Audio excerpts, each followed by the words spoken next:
On a sweltering July afternoon in 2024, Security Supervisor Janet Morrison was conducting a routine review of archived surveillance footage at Universal Studios Florida when she discovered something that would forever change one of Orlando's most haunting unsolved cases. 21 years after 3 children vanished without a trace from the theme park, Morrison found herself staring at 17 minutes of security camera footage that had somehow been overlooked for more than 2 decades. The footage was time-stamped July 15, 2003, 4:47 p.m., exactly 3 hours after 7-year-old triplets Emma, Ethan and Ellie Patterson were last seen by their parents near the entrance to the Jaws attraction. What Morrison saw in those 17 minutes would not only solve the mystery of their disappearance, but reveal a dark secret that had been carefully concealed within the very walls of one of America's most beloved entertainment destinations. The Patterson triplets had arrived at Universal Studios Florida on what was supposed to be the highlight of their family vacation. David and Sarah Patterson, both 34-year-old teachers from Columbus, Ohio, had saved for 2 years to bring their children to Orlando for a week-long Disney and Universal vacation. The triplets, identical in appearance but distinctly different in personality, had been ecstatic about the trip for months. Emma, the eldest by 12 minutes, was the natural leader of the trio. Her blonde hair was always neatly braided, and she carried a small purple backpack containing snacks, Band-Aids, and what she called her adventure notebook, where she documented every detail of their vacation. Ethan, the only boy, was adventurous and fearless, always eager to ride the biggest, scariest attractions, despite being barely tall enough to meet height requirements. Ellie, the youngest and quietest, was never far from her siblings, but preferred observing to participating, often carrying a disposable camera to capture memories of their adventures. On the morning of July 15, 2003, the family had entered Universal Studios Florida at 9:15 a.m., according to ticket records. They spent the morning exploring islands of adventure, where the children rode the Cat in the Hat, Popeye and Bluto's bilge rat barges, and the Dueling Dragons roller coaster, a ride that terrified Sarah but delighted all 3 children. After lunch at Mythos Restaurant, they crossed over to Universal Studios Florida, planning to spend the afternoon experiencing movie-themed attractions. David Patterson, an avid photographer, documented their day meticulously with his digital camera. The last photo on his memory card, discovered later by investigators, showed all 3 children standing in front of the Jaws attraction entrance at 1:43 p.m., grinning widely and making silly faces for the camera. What happened in the next few hours would become one of the most perplexing missing children cases in Florida history. According to the Pattersons' account, given multiple times to police, FBI agents, and Universal security personnel, the family had just finished riding Jaws and were walking toward the nearby Amity Boardwalk area when the children asked permission to use the restroom. The kids saw a family restroom facility near the Jaws exit, David Patterson told investigators. It was maybe 50 feet away, and we could see the door from where we were standing. Sarah and I decided to grab some ice cream from a nearby vendor while they went to the bathroom. Sarah Patterson's version of events was consistent with her husband's account. We told them to stay together and come right back. Emma promised they would, and I trusted her. She was always so responsible with her brother and sister. We watched them walk to the restroom door, and then we got in line for ice cream. The ice cream vendor, Miguel Santos, remembered serving the Pattersons that afternoon. The parents seemed relaxed, happy, he told investigators. They ordered 3 ice cream sandwiches for their kids and 2 sodas for themselves. The whole transaction took maybe 5 minutes. They kept looking toward the restroom area, clearly waiting for their children. When the triplets didn't emerge from the restroom after 10 minutes, David Patterson went to check on them. The family restroom was empty. He immediately alerted Sarah, and together they began searching the immediate area, calling the children's names and asking other guests if they had seen 3 blonde children matching their description. At first, we thought they might have just wandered off, Sarah later told investigators through tears. You know how kids can be curious. We figured they maybe saw something interesting and forgot to tell us. But after 15 minutes of searching, we started to panic.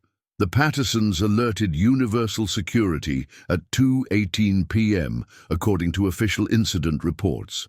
Security Supervisor Thomas Martinez, who had worked at Universal for 8 years, immediately initiated the park's standard missing child protocol. The first step was to secure all exit points to prevent the children from leaving the park, while teams of security personnel began systematic searches of every attraction, restaurant, and shop in the immediate area.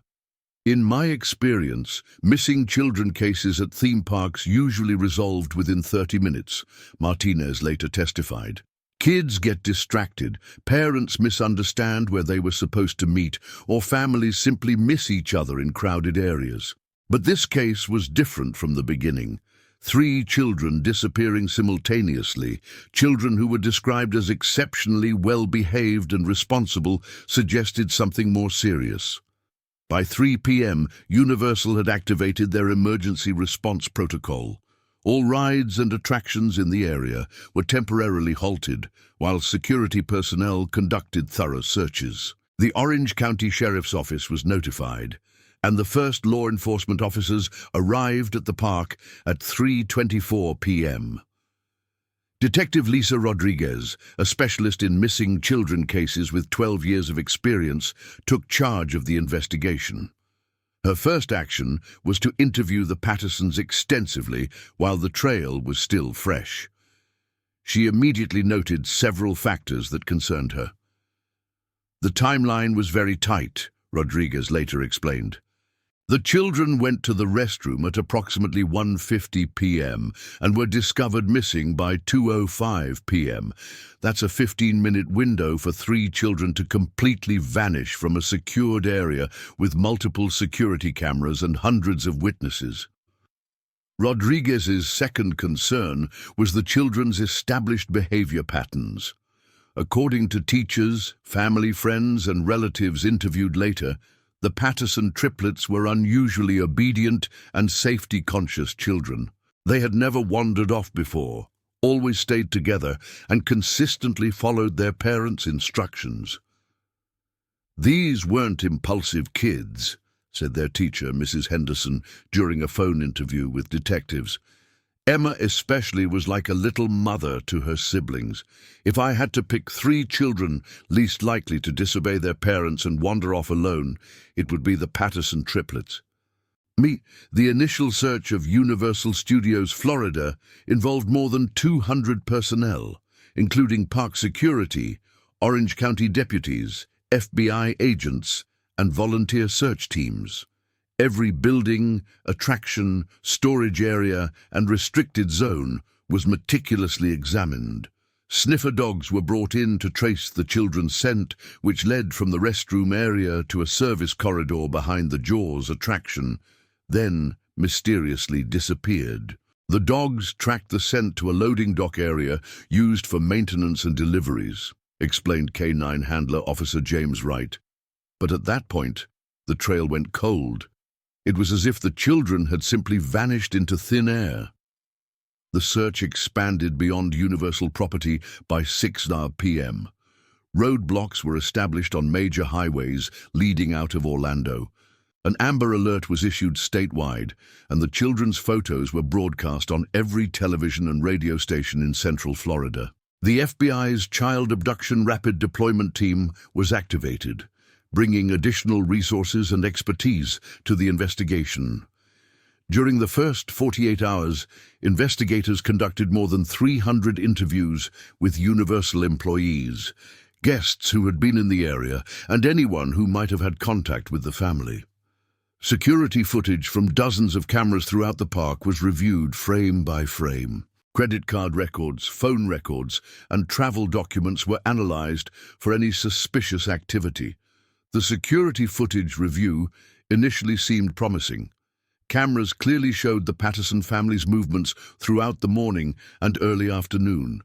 The children could be seen laughing and playing as they moved between attractions. At 1:47 p.m., all three children were visible entering the family restroom near the Jaws attraction, just as their parents had described. However, what puzzled investigators was that no camera showed the children leaving the restroom. The facility had only one entrance and exit, and it was clearly visible from multiple camera angles. Yet somehow, three children had entered, but never emerged. "It was impossible," said technical specialist Robert Chen, who supervised the video analysis. "We reviewed footage from every camera that could possibly show that restroom door. The children went in at 1:47 p.m., and we never saw them come out. But we searched that restroom thoroughly multiple times. It was empty." The restroom facility itself became a focus of intense investigation. The small building contained 3 stalls, 2 sinks, and a changing table. There were no windows, no other exits, and no access to maintenance areas or hidden passages. The ceiling was solid concrete, and the walls were standard drywall construction with no concealed openings. "We literally tore that restroom apart," said Detective Rodriguez. "We brought in structural engineers to examine every wall, floor tile, and ceiling panel. We used ground-penetrating radar to check for hidden tunnels or passages. We found absolutely nothing that could explain how 3 children disappeared from a locked room." The FBI's Behavioral Analysis Unit was consulted to develop profiles of potential suspects and analyze the crime scene. Their preliminary assessment suggested that the disappearance was not random, but rather a carefully planned abduction executed by someone with detailed knowledge of Universal's layout and security procedures. The precision of this operation suggests significant premeditation, FBI Special Agent Karen Walsh told investigators. Someone knew exactly when and where to strike, how to avoid security cameras, and how to quickly move 3 children without being detected. This indicates either an employee with insider knowledge or someone who had extensively studied the park's operations. This theory led to intensive background checks on all Universal employees who had access to the area where the children disappeared. More than 400 current and former employees were interviewed, their alibis verified, and their personal histories examined for any red flags. Several employees underwent polygraph examinations, but no conclusive evidence emerged pointing to insider involvement. The investigation expanded to examine registered sex offenders in the Orlando area, individuals with histories of child abduction, and anyone who had been banned from Universal property in the past. Database searches were conducted across multiple states, looking for similar disappearance patterns or unsolved cases that might be connected. One lead that initially seemed promising involved a man named Robert Hayes, a 45-year-old maintenance contractor who had worked at Universal intermittently for several years. Hayes had a criminal record including charges for trespassing and disturbing the peace, though nothing involving children. On the day of the disappearance, Hayes was scheduled to work in the area near the Jaws attraction. Hayes was located and interviewed extensively by FBI agents. He provided a detailed account of his activities on July the 15th, including timestamps from his electronic keycard that tracked his access to various areas of the park. His alibi was corroborated by multiple witnesses and security footage. After 3 days of investigation, Hayes was eliminated as a suspect. As weeks turned into months, the investigation gradually ran out of fresh leads. The FBI established a dedicated tip line that received more than 10,000 calls in the first year, but none provided credible information about the children's whereabouts. Psychics, amateur detectives, and conspiracy theorists from around the country offered theories ranging from plausible to bizarre, but nothing led to concrete evidence. The Patterson family hired private investigators and consulted with independent experts in missing children cases. They offered a $100,000 reward for information leading to their children's safe return. later increased to $250,000 through donations from the community. Despite extensive media coverage and public appeals, no credible sightings or leads emerged. David and Sarah Patterson's marriage couldn't survive the trauma of losing their children. They divorced in 2005, 2 years after the disappearance. David moved to Seattle and became involved with a non-profit organization focused on missing children advocacy.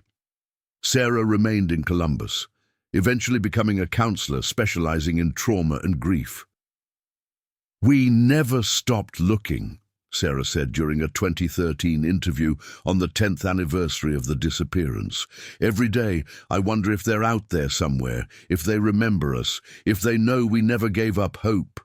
The not knowing is the worst part. We couldn't even properly grieve because we didn't know if they were alive or dead." The case remained active, but gradually received less attention as newer cases demanded resources and media coverage. Annual reviews of the evidence file yielded no new insights. The security footage that had been analyzed so extensively was archived along with thousands of pages of investigative reports, witness statements, and expert analyses. Universal Studios implemented enhanced security measures following the incident, including additional cameras, improved lighting in isolated areas, and modified protocols for reporting and responding to missing children. The company also established a memorial scholarship fund in the Triplets' names, providing educational support for children in the Orlando area. Over the years, the case occasionally resurfaced in true crime documentaries, podcasts, and online forums devoted to unsolved mysteries. Armchair detectives proposed various theories: underground tunnel systems, employee conspiracies, human trafficking networks, and even supernatural explanations. But none of these theories were supported by concrete evidence or led to investigative breakthroughs. By 2020, most of the original investigators had retired or moved on to other assignments. Detective Rodriguez, now a lieutenant with the Orange County Sheriff's Office, kept a photo of the Patterson triplets on her desk as a reminder of the case that had haunted her career. "In 25 years of law enforcement, I've never encountered anything like this," she often told colleagues. 3 children don't just vanish into thin air from one of the most surveilled locations in America. The breakthrough that would finally solve the case came not from new investigative techniques or witness testimony, but from a routine upgrade to Universal's security system. In early 2024, the park began digitizing and reorganizing 25 years of archived security footage as part of a comprehensive data management overhaul. Janet Morrison, who had joined Universal Security in 2019, was assigned to supervise the digitization process. Her background in computer science and digital forensics made her uniquely qualified to identify potential issues with older footage that might have been missed by previous reviews.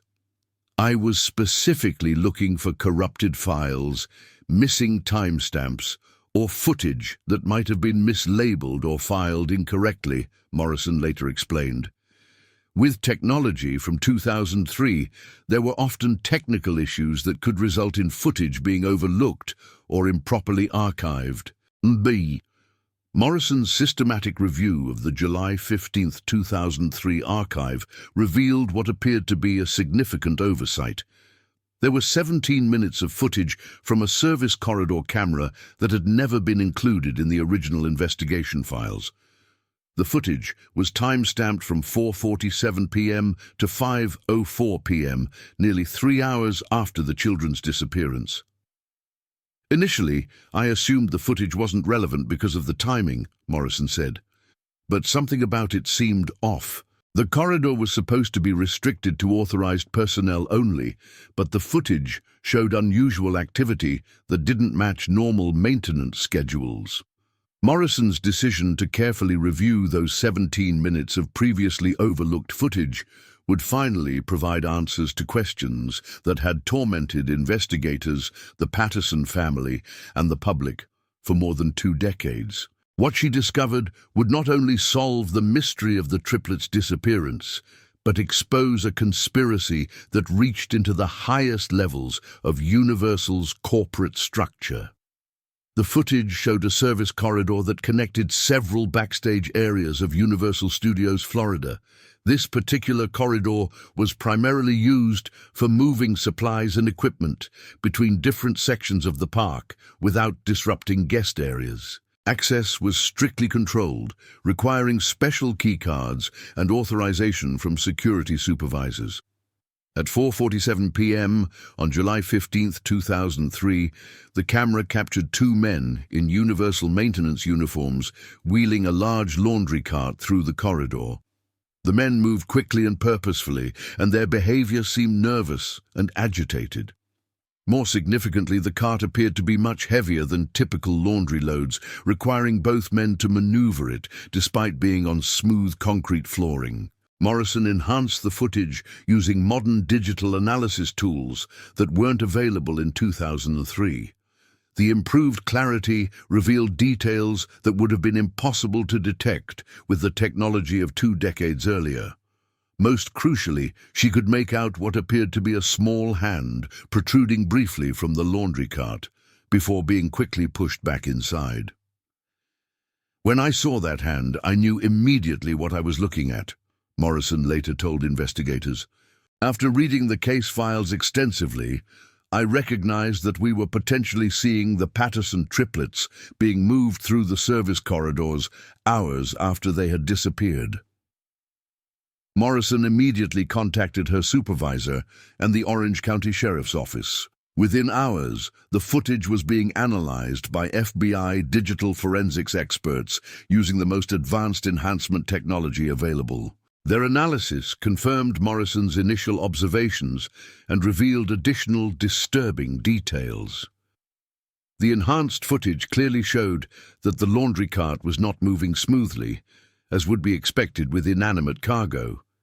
Instead, there were subtle but noticeable movements suggesting something alive was inside the cart. At several points during the 17-minute journey, the men pushing the cart stopped and appeared to be listening carefully, as if checking for sounds from within. Most significantly, facial recognition software was able to identify both men in the maintenance uniforms. They were not Universal employees, but rather individuals with criminal histories who had somehow gained access to the restricted areas of the park. This discovery would blow open a conspiracy that had remained hidden for 21 years. The identification of the 2 men in the maintenance uniforms sent shockwaves through the reopened investigation. Using facial recognition technology that had advanced dramatically since 2003, FBI analysts were able to match the faces in the enhanced footage to criminal databases with startling results. The men were Marcus Rivera, 38, and Tony Castellanos, 42, both with extensive criminal records including charges for kidnapping, human trafficking, and organized crime connections. Detective Lisa Rodriguez, now Lieutenant Rodriguez, was called out of semi-retirement to lead the reopened investigation. At 58, she had solved hundreds of cases during her career, but the Patterson triplets case had remained her greatest professional regret. When she arrived at the Orange County Sheriff's Office on the morning after Morrison's discovery, she felt a mixture of vindication and dread. "For 21 years, I've been telling people that those children didn't just vanish," Rodriguez told the assembled task force. "Someone took them, and someone covered it up. Now we finally have proof of what happened, but we also have to face the reality that this case involves corruption at levels we never imagined." The enhanced footage analysis revealed disturbing details about the organization behind the abduction. The 2 men moved through the service corridors with obvious familiarity, using key cards to access multiple restricted areas and following routes that avoided most security cameras. This level of access and knowledge suggested they had been planning the operation for weeks or months. FBI Special Agent Michael Torres, who had been assigned to lead the federal investigation, brought 20 years of experience in organized crime and human trafficking cases. His preliminary analysis of the footage suggested the abduction was part of a larger criminal operation. "What we're seeing here is not a spontaneous kidnapping," Torres explained to the task force. "This was a sophisticated operation that required extensive planning, insider knowledge, and significant resources. The perpetrators knew exactly when and where to strike, how to move through the facility undetected, and how to maintain their cover for hours after the crime." The investigation into Marcus Rivera and Tony Castellanos revealed connections to a Miami-based criminal organization that had been under FBI surveillance for suspected involvement in human trafficking. Both men had been arrested multiple times, but had managed to avoid lengthy prison sentences through plea deals and witness protection arrangements. Most significantly, financial records showed that in the months leading up to July 2003, both Rivera and Castellanos had received substantial payments from a series of shell companies that were eventually traced back to offshore accounts. These payments totaled more than $500,000, suggesting they were being compensated for a major criminal operation. "The money trail indicates this was a contract job," explained FBI financial crime specialist Jennifer Walsh. "Someone with significant resources hired these men to carry out a specific operation. The timing and amounts of the payments correspond exactly with the period when the abduction would have been planned and executed." The investigation team decided to locate and interview Rivera and Castellanos, but their search revealed another shocking development. Both men had died under suspicious circumstances within 2 years of the Universal Studios incident.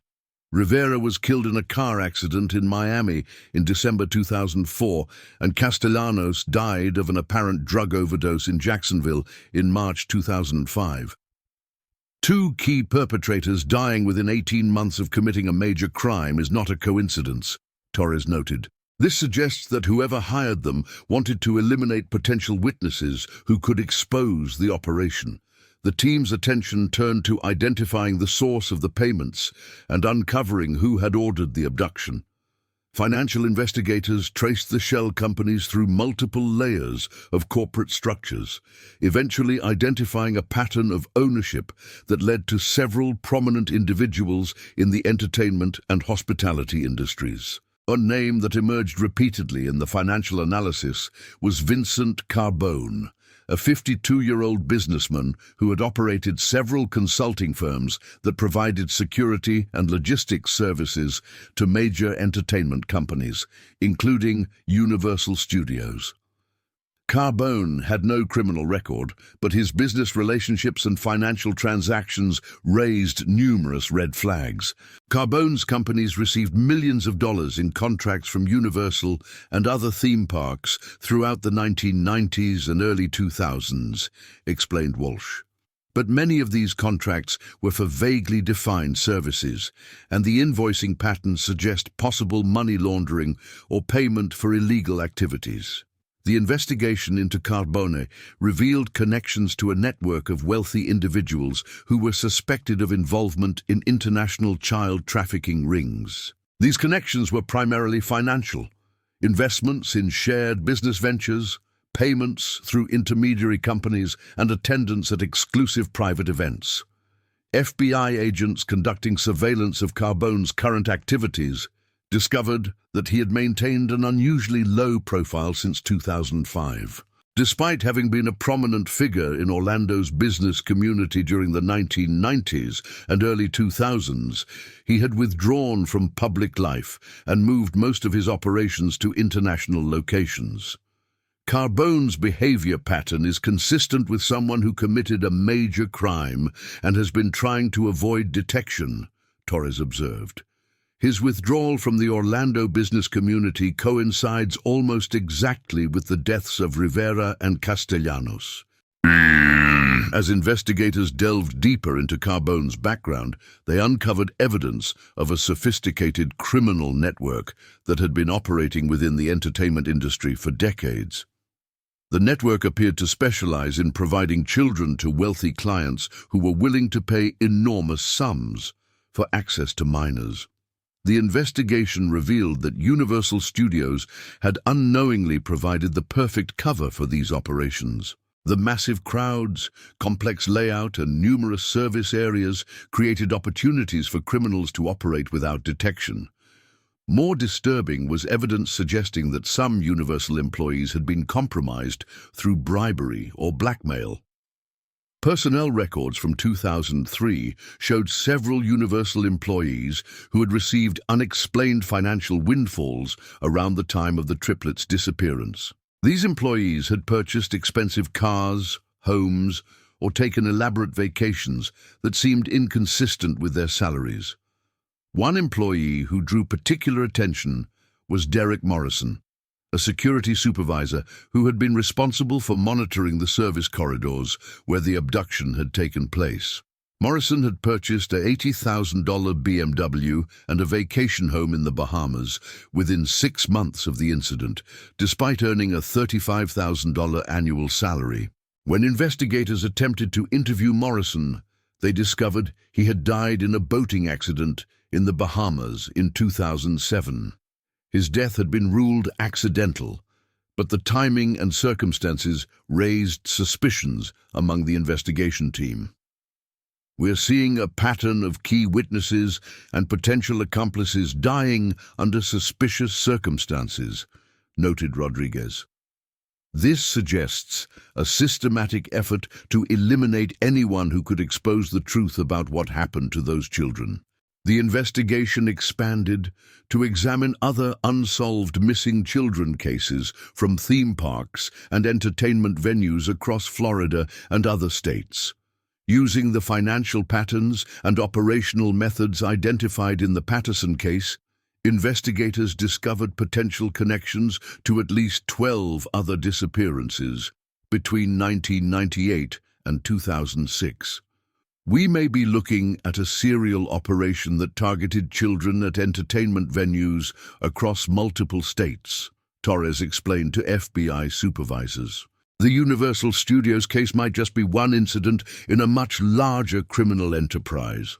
One particularly disturbing discovery was a series of encrypted communications found on servers that had been used by Carbone's companies. FBI cryptographers worked for weeks to decode the messages, eventually revealing discussions about special orders and custom deliveries that appeared to be references to child trafficking operations. The communications included specific details about the Patterson triplets, including their physical descriptions, behavioral patterns, and family background information that could only have been obtained through extensive surveillance. Most chilling were references to the children by code numbers rather than names, suggesting they were being treated as commodities. The level of detail in these communications indicates the children were specifically targeted, explained FBI behavioral analyst Dr. Sarah Kim. This wasn't a random crime of opportunity.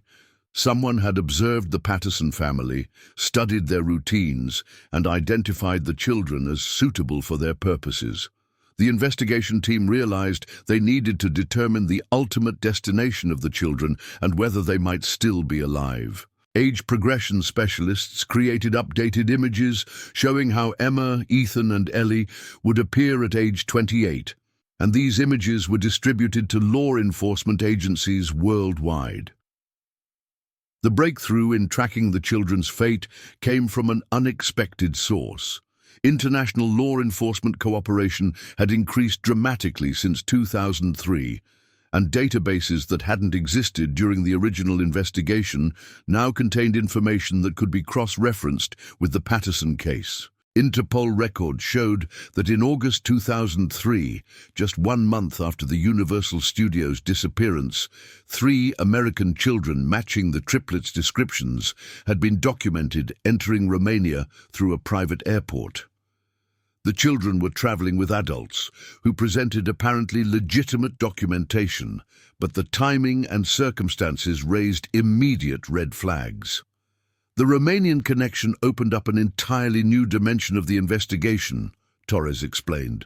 Romania had become a major hub for international human trafficking operations in the early 2000s, particularly involving children from Western countries. Romanian authorities provided surveillance footage from the Bucharest airport showing the arrival of a private jet on August 12, 2003. Enhanced analysis of this footage revealed children who appeared to match the Patterson triplets, though they seemed sedated or drugged and were being physically supported by adults. The investigation team worked with Romanian law enforcement to identify the private jet and trace its ownership. The aircraft was registered to another shell company that was eventually linked back to Carbone's network of business entities. We now had a clear trail showing how the children were moved from Orlando to Romania within a month of their disappearance, Rodriguez noted, but we still needed to determine what happened to them after they arrived in Eastern Europe.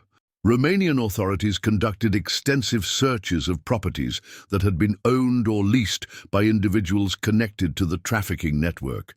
Most of these searches yielded no evidence, as the properties had changed hands multiple times and any physical evidence had long since been destroyed. However, one search proved more fruitful. At a remote estate in the Carpathian Mountains that had been owned by a businessman with connections to Carbone's network, investigators found a hidden room containing documents and photographs related to the trafficking operation. Among these materials were photographs that appeared to show the Patterson triplets in various settings over a period of several years. The children looked healthy but subdued in these images, and they appeared to be living in comfortable but controlled environments. The photographs suggested the children had been kept alive and relatively well cared for, at least initially, explained Dr. Kim. This was consistent with high-end trafficking operations that sought to maintain the value of their victims for wealthy clients. The most recent photographs in the collection appeared to have been taken in 2008 or 2009, when the children would have been 12 or 13 years old. After that date, there were no more images, leaving investigators to speculate about what had happened to the triplets as they entered adolescence. In trafficking operations like this, children often become liabilities as they get older, Torres explained grimly. They become more difficult to control, more likely to attempt escape, and less valuable to the types of clients these networks serve. The investigation team faced the heartbreaking task of determining whether the Patterson triplets were still alive 18 years after their abduction. They worked with international missing persons organizations and trafficking victim advocacy groups to develop a comprehensive search strategy. Age progression specialists created updated images showing how the children would appear as 28-year-old adults. These images were distributed to law enforcement agencies, social service organizations, and victim assistance programs across Europe and other regions where trafficking victims were commonly relocated. We had to consider the possibility that the children might not remember their original identities, explained Dr. Kim. Trafficking victims who are taken at young ages often develop false memories or Stockholm syndrome, making them difficult to identify even years later. Now, the search was further complicated by the likelihood that the children's appearances had been deliberately altered. Trafficking organizations often used plastic surgery, hair dye, and other methods to change victims' physical characteristics and make them harder to identify.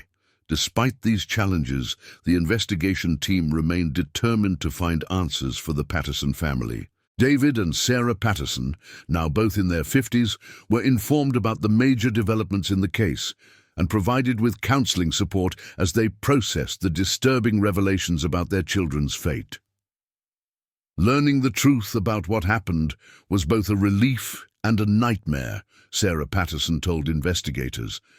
For 21 years, we wondered if our children were dead or alive, if they were suffering, if they remembered us. Now we know they were taken by monsters who saw them as merchandise. David Patterson, despite the trauma of learning about his children's trafficking, insisted on being involved in the ongoing search efforts. If there's even a remote chance that Emma, Ethan, and Ellie are still alive somewhere, I need to do everything possible to find them, he told the investigation team. The case had evolved from a missing children investigation into a complex international criminal investigation involving multiple law enforcement agencies. FBI agents worked with Interpol, Romanian authorities, and trafficking specialists to develop leads and coordinate search efforts across multiple countries. As the investigation progressed, it became clear that the Universal Studios incident was part of a much larger criminal enterprise that had operated for decades. The network had apparently specialized in targeting children from middle-class American families at entertainment venues, using the chaos and crowds of theme parks to facilitate abductions. We estimate this network was responsible for the trafficking of at least 50 children over a 20-year period, Torres told FBI supervisors. The Universal Studios case was particularly sophisticated, but it followed patterns we've identified in other incidents across multiple states. The investigation also revealed the extensive corruption that had enabled these operations to continue undetected for so long. Bribes to security personnel, falsified documentation, and intimidation of potential witnesses had created a protective shield around the trafficking network. The level of corruption we've uncovered is staggering, Rodriguez observed. This network had compromised individuals at multiple levels of law enforcement, corporate security, and government agencies. That's why the original investigation never made progress. As Chapter 2 of this investigation concluded, the team prepared for the most challenging phase of their work, attempting to locate and rescue trafficking victims who had been in captivity for 2 decades, while simultaneously building criminal cases against the surviving members of the trafficking network. The discovery of Vincent Carbone's current location and activities had become the top priority for the investigation team. FBI surveillance had tracked him to a compound in the Philippines, where he appeared to be continuing his criminal operations under different identities and corporate structures. Carbone represents our best chance of finding out what happened to the Patterson children and potentially locating other trafficking victims, Torres explained, but apprehending him will require careful coordination with international law enforcement and significant resources. The investigation team knew that time was critical. Every day that passed made it less likely that trafficking victims from the early 2000s would be found alive or in recoverable condition. But they also knew that rushing the operation could result in Carbone and his associates destroying evidence or eliminating witnesses. As preparations began for the international phase of the investigation, the team reflected on how dramatically the case had evolved since Janet Morrison's discovery of the overlooked security footage. What had begun as a routine digitization project had uncovered one of the most extensive child trafficking operations in American history. This case demonstrates the importance of never giving up on missing children investigations, Rodriguez told her colleagues. Technology advances, databases improve, and new evidence emerges. 21 years seemed like an eternity to the Patterson family, but in the end, the truth finally surfaced. The second chapter of the Patterson triplets investigation had revealed the dark secret behind their disappearance, a sophisticated international trafficking operation that had stolen their childhood and sold them to the highest bidders. Now the investigation team faced their greatest challenge, bringing the surviving perpetrators to justice and hopefully reuniting the children with their family after more than 2 decades of separation. The international operation to apprehend Vincent Carbone and potentially rescue trafficking victims required months of careful planning and coordination between multiple law enforcement agencies. FBI Special Agent Torres worked with Interpol, Philippine authorities, and specialized trafficking units to develop a strategy that would maximize the chances of success while minimizing the risk of evidence destruction or witness elimination. The breakthrough that accelerated the timeline came from an unexpected source, one of Carbone's own victims. In November 2024, a woman named Elena Vasquez contacted the FBI through their international tip line with information that would change everything about the Patterson Triplets case. Elena, now 31 years old, had been trafficked from Spain as a child in 1999 and had spent 15 years in captivity before managing to escape in 2014. She had been living under witness protection while working with international authorities to identify and prosecute trafficking networks. When she saw media coverage of the Patterson case, she immediately recognized details that matched her own experiences. "I knew Vincent Carbone," Elena told FBI agents during a secure video conference from a protected location. "He was one of the main organizers of the network that held me. I saw many American children during my time in captivity, including 3 blonde children who arrived together in 2003. Elena's testimony provided crucial insights into how the trafficking operation functioned and, most importantly, information about the specific facility where the Patterson triplets had been held.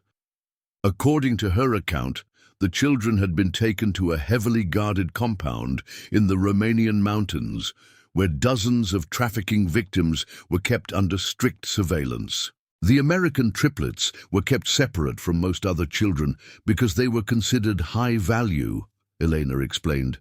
They were blonde, well-educated, and came from a stable family background. Carbone's clients paid premium prices for children with those characteristics.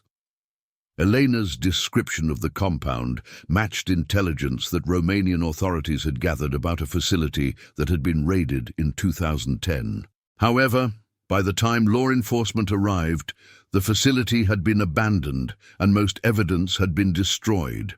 What Elena revealed was that the operation had simply moved to a different location rather than shutting down entirely. They relocated to the Philippines around 2009 or 2010, Elena continued. Carbone had been developing operations there for years because the government oversight was weaker and it was easier to corrupt local officials. He moved his most valuable victims to the new facility. This information finally explained the gap in the investigation. The photographs found in Romania had ended around 2008-2009 because that's when the operation had relocated to Southeast Asia. If Elena's information was accurate, the Patterson triplets might have been moved to the Philippines when they were 13 or 14 years old. Elena provided detailed descriptions of the Philippine facility, including its approximate location, security measures, and operational procedures. Her information was so specific that satellite surveillance was able to identify a compound on a remote island south of Manila that matched her descriptions exactly. "The compound is on a private island owned through shell companies," Torres explained to the Joint Task Force. "It's heavily fortified with private security, and boat access is strictly controlled. If trafficking victims are still being held there, this would be an extremely dangerous rescue operation." The Philippine government, under international pressure and facing potential sanctions for inadequately addressing human trafficking, agreed to cooperate fully with the rescue operation. Philippine National Police anti-trafficking units worked with FBI agents and Interpol specialists to plan a coordinated assault on the compound. The operation, codenamed Reunion, was scheduled for January 15, 2025, exactly 6 months after Janet Morrison's discovery of the overlooked security footage. More than 200 personnel were involved, including tactical teams, medical specialists, translators, and psychological counselors trained in working with long-term trafficking victims. At 4 a.m. local time, the assault teams approached the island compound from multiple directions. What they found exceeded their worst expectations. 47 individuals were being held in captivity, ranging in age from 8 to 35 years old. Many had been trafficked as children and had spent their entire adult lives in captivity. Among the rescued victims were 3 individuals who immediately caught the attention of the rescue teams.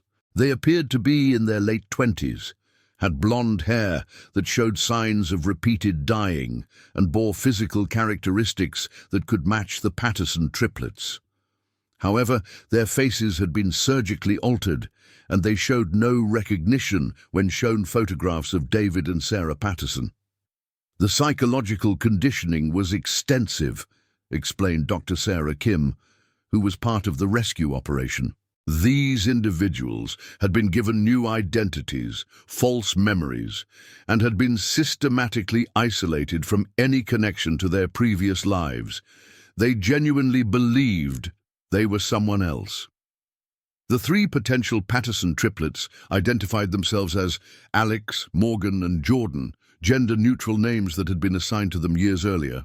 They spoke English with slight accents that suggested prolonged exposure to multiple languages, and they showed signs of Stockholm Syndrome, expressing concern for their captors and resistance to the rescue operation. DNA samples were immediately collected from all 3 individuals and compared to genetic material provided by David and Sarah Patterson. The results, which came back 72 hours later, confirmed what investigators had hoped and feared. Alex, Morgan, and Jordan were indeed Emma, Ethan, and Ellie Patterson. Getting positive DNA confirmation was both the best and worst moment of this entire investigation, Lieutenant Rodriguez later reflected. We had found the children we'd been searching for, but they were no longer children, and they had been so severely traumatized and psychologically manipulated that they didn't remember their real family. The reunion between the Patterson triplets and their parents was arranged with extreme care by psychological specialists. David and Sarah Patterson flew to a secure medical facility in Manila, where their children were being treated and evaluated. The meeting, which had been planned for 21 years, lasted only 15 minutes before it became clear that the trauma was too overwhelming for everyone involved. They looked at us like strangers, Sarah Patterson later told reporters through tears. These were my babies, my children that I gave birth to and raised for 7 years, and they didn't know who we were. They had been so completely brainwashed that they were afraid of us. The psychological evaluation of the triplets revealed the extent of the trauma they had endured. All 3 showed signs of severe PTSD, dissociative disorders, and what specialists termed induced identity confusion. They had been subjected to systematic psychological abuse designed to erase their original memories and create new personalities that would be more compliant and easier to control. The level of psychological manipulation these children endured is among the most severe we've ever documented, explained Dr. Maria Santos, a specialist in trafficking victim recovery.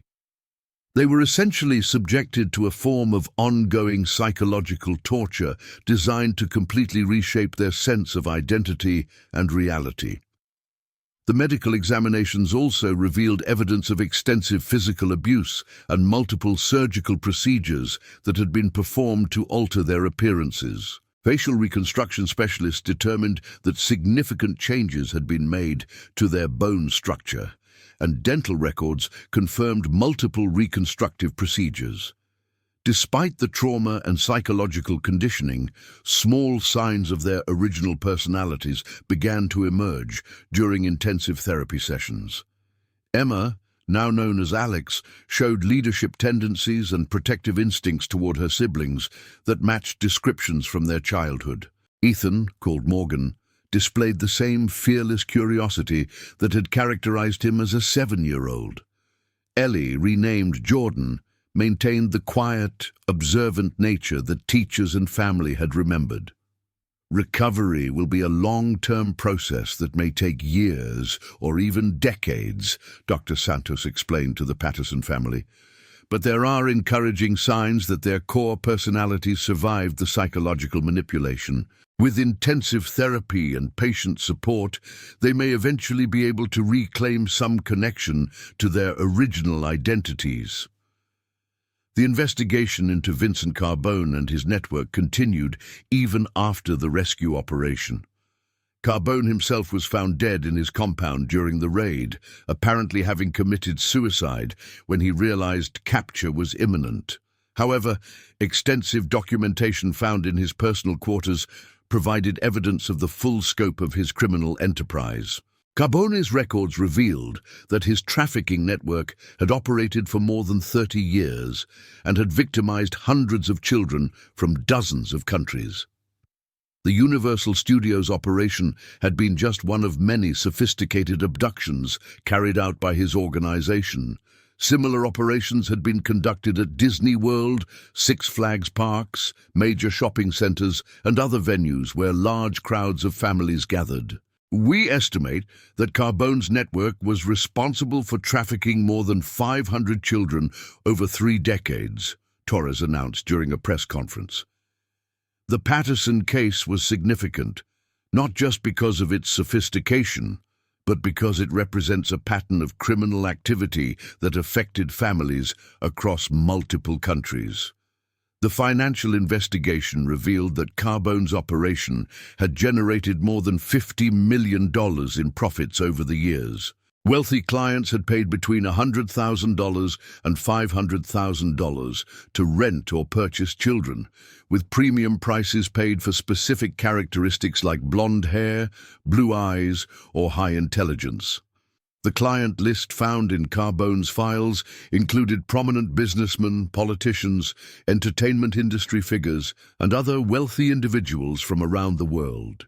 Many of these individuals were subsequently arrested and charged, leading to what law enforcement called the largest international trafficking prosecution in history. Universal Studios faced intense scrutiny over the security failures and possible employee corruption that had enabled the abduction. The company agreed to pay a $25 million settlement to the Patterson family and implemented comprehensive new security measures designed to prevent similar incidents. While we cannot undo the tragedy that occurred on our property in 2003, we are committed to ensuring that nothing like this ever happens again, Universal's CEO stated. We have completely overhauled our security procedures and employee screening processes based on the lessons learned from this case. The Universal settlement funded long-term psychological care for the triplets and established a foundation to support other trafficking victims and their families. The foundation also lobbied for legislative changes to improve international cooperation in trafficking cases and enhance protection for victims. 6 months after their rescue, the Patterson triplets were living in a specialized care facility in California that provided intensive therapy for trafficking victims. While they had not yet fully recovered their original memories or identities, they had begun to show interest in learning about their childhood and family. They've started looking at photo albums from when they were young, David Patterson shared during a victim advocacy conference. They don't remember the events in the pictures, but they're curious about that little girl and those 2 little boys. It's a start. Sarah Patterson had taken leave from her counseling practice to focus on her children's recovery. She visited them daily and participated in family therapy sessions designed to rebuild their relationships slowly and carefully. I have to accept that my 7-year-old children are gone forever, Sarah explained, but these 3 adults are my children too, even if they don't remember being my children. My job now is to help them heal and hopefully build new relationships with them based on who they are now. The case had a profound impact on law enforcement approaches to missing children investigations. The FBI established new protocols for preserving and regularly reviewing archived evidence, recognizing that technological advances could make previously overlooked clues visible years later. The Patterson case demonstrates that we can never give up on missing children, Lieutenant Rodriguez told a conference of law enforcement officials. Technology keeps improving, databases keep expanding, and new evidence keeps emerging. A case that seems unsolvable today might be solved with tomorrow's tools. Janet Morrison's discovery of the overlooked security footage became a case study taught in law enforcement academies around the world. Her systematic approach to reviewing archived evidence led to new standards for digital evidence preservation and analysis. Sometimes the most important evidence is hiding in plain sight, Morrison explained to a gathering of security professionals. It just takes the right technology and the right perspective to see what previous investigators might have missed. The psychological research conducted during the Triplets' recovery provided new insights into the long-term effects of trafficking and the possibilities for healing even after severe trauma. Their case became a foundation for developing improved treatment protocols for trafficking victims worldwide. 3 years after their rescue, Emma, Ethan, and Ellie Patterson had made remarkable progress in their recovery. While they had not fully recovered their childhood memories, they had developed new relationships with their parents and had begun to integrate elements of their original identities with their current selves. Emma had enrolled in college to study social work, hoping to help other trafficking victims. Ethan was pursuing art therapy as a way to process his trauma and help others do the same. Ellie had discovered a passion for photography and was documenting her recovery journey in hopes of inspiring other survivors. "We may not remember being Emma, Ethan, and Ellie," Alex said during a rare public interview, "but we're learning to honor those children while building new lives as the adults we've become.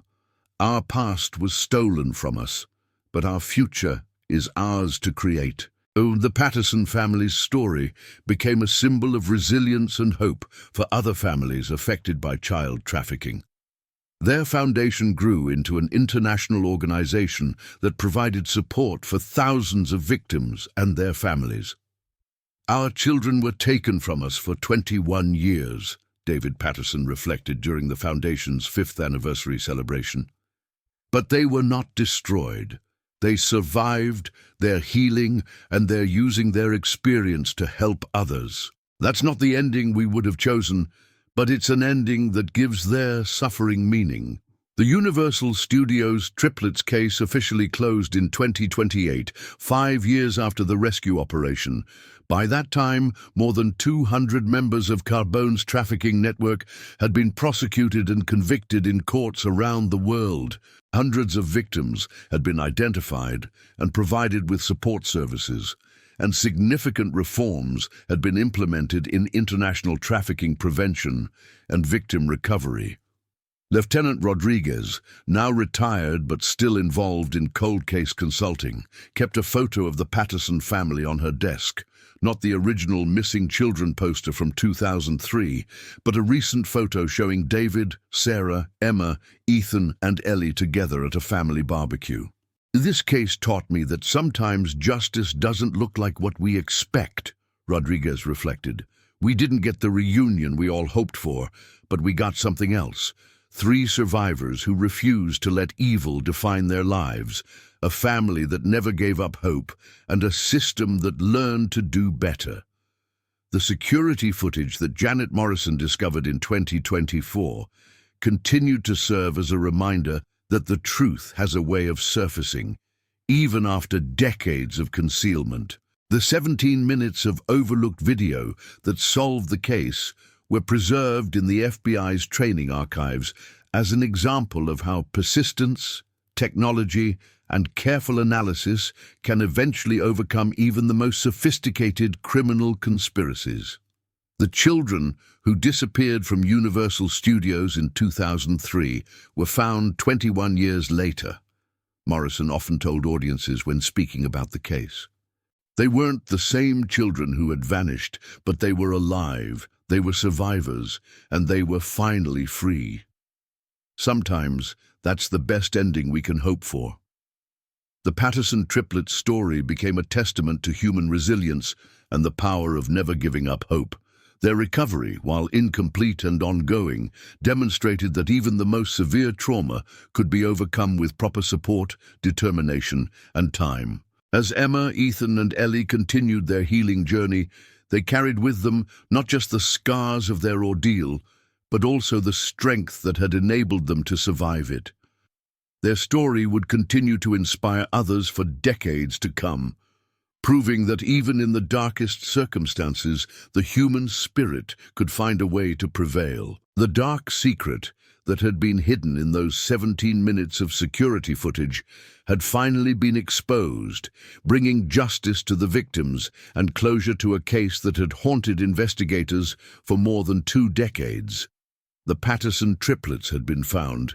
Their captors had been brought to justice, and their family had been reunited, even if not in the way anyone had originally imagined. The Universal Studios mystery was solved, but its impact would continue to reverberate through law enforcement, victim advocacy, and family reunification efforts for years to come. It stood as proof that some secrets cannot remain hidden forever, and that the truth, no matter how deeply buried, will eventually find its way to the surface.